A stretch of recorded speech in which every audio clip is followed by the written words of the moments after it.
জয় হরি বল বন্ধুরা, আমি লাবণী আর চলে এসেছি তোমাদের সামনে নতুন একটা ভিডিও নিয়ে। আসনটাকে আমি আজকে ধুচ্ছিলাম, কারণ আমাদের বাড়িতে আজকে অনুষ্ঠান আছে। আর হ্যাঁ, আমরা এই ঘরটাতেই ঢুকবো।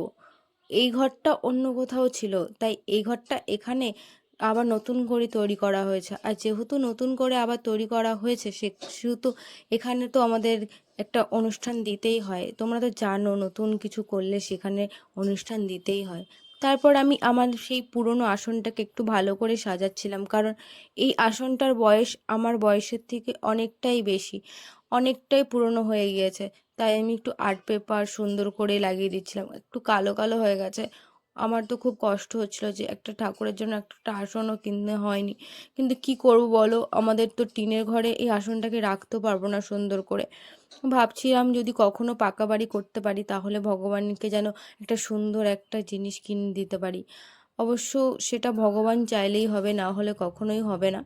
তারপরে আমি আসনটাকে সুন্দর করে রং করছিলাম, রং করে সাজিয়ে দিচ্ছিলাম, কারণ এটা দেখতে একটু ভালো লাগে, যাতে সুন্দর হয়।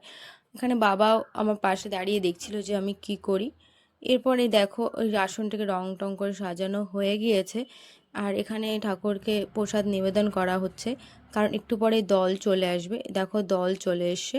আমি অনেক দিন পরে একটু ডাঙ্কাটা ধরলাম, কারণ আমি ডাঙ্কা পুরোটাই ভুলে গেছি ডাঙ্কা পিটাতে। এই দেখো চলে এসছে সবাই। চলো, আজকে এই পর্যন্তই। দেখা হচ্ছে নেক্সট ভিডিওতে।